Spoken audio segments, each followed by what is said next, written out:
Je suis enseignant-chercheur à l'Université Gaston Berger, à l'UFR des sciences de l'éducation et de la formation. Je suis également le responsable des formations de Global Africa. Global Africa est un projet initié par le laboratoire LASPAT, dirigé par le professeur Pendaba, logé donc à l'Université Gaston Berger.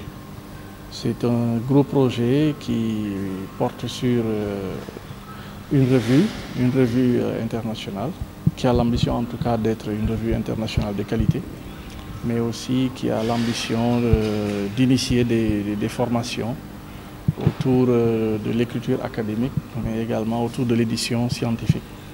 Donc c'est un projet qui vient d'avoir une année d'exécution et dont on réunit aujourd'hui les acteurs pour faire le point sur ce qui a été fait durant cette année-là, mais aussi pour se projeter sur ce qui sera l'avenir de la revue et des formations que nous avons mises en place. Qu'est-ce qui a été fait durant l'année écoulée? Oui, durant l'année écoulée, on a lancé la revue qui en est à son 2e numéro et qui va bientôt faire sortir le 3e numéro. Et nous sommes également en train de lancer les formations qui normalement vont démarrer au mois d'août. Ces formations touchent 2 volets. Il y a un volet qui concerne les MOOC, Massive Open Online Courses, et un autre volet qui touche l'édition scientifique. Donc tout ça est parti juste d'un constat que voilà, nos étudiants, nos apprenants, les chercheurs en général ont un besoin pour s'outiller dans certains domaines, puisqu'on s'est rendu compte que la recherche scientifique mondiale, dans cette production scientifique mondiale, l'Afrique accuse un gros retard, puisqu'elle ne participe qu'à niveau de 3%. Donc sur l'ensemble ou la totalité des productions scientifiques. Et donc c'est très peu. Et ce qui fait cela, c'est que les chercheurs africains n'ont pas assez d'outils, mais aussi n'ont pas assez de support pour pouvoir faire connaître ce qu'ils produisent. Mais également, on se rend compte qu'il faut travailler à outiller les jeunes chercheurs, pour s'aguerrir à l'écriture scientifique pure, mais aussi pour avoir des espaces d'expression. Et donc, cela passe par une formation en écriture scientifique, mais aussi des formations en édition. Donc, d'une part, s'armer pour s'exprimer, et d'autre part aussi avoir les supports pour pouvoir diffuser le savoir. Donc, c'est globalement ça le projet, et c'est ça que nous sommes en train de passer en revue. Et il est également prévu dans la journée de demain de se projeter et de voir les perspectives et de voir un peu ce qui peut être fait pour les prochaines éditions de la revue. Donc c'est ça qui va être discuté au cours des différents ateliers, voir un peu quelles seront les prochaines lignes éditoriales et sur quel sujet les revues vont porter.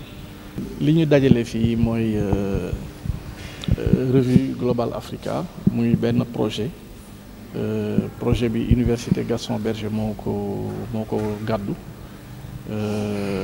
laboratoire bu tudd LASPAT aussi moom moo koy diriger laboratoire boobu nag dafa jël projet boobu tënk ko ci wàllum mbind ak wàllum nan la ñuy def ba li ñuy bind di ko gëstu ci xam-xam ñu xamale ko ñu jàllale ko ci ay xarala yi nga xam ne ni moom la ñuy wax revue. Donc bu ñu ko jàllalee pour nit ñi jot ci.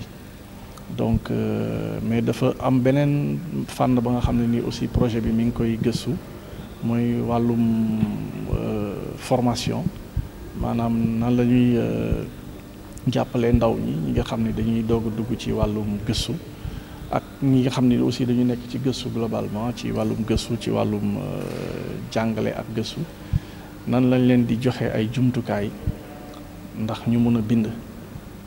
Li indi loolu nag mooy que dañu seetlu ni ci wàllum xam-xam ci wàllum génnee xam-xam ci àdduna bi yëpp Afrique li mu ci participer dafa ndaw.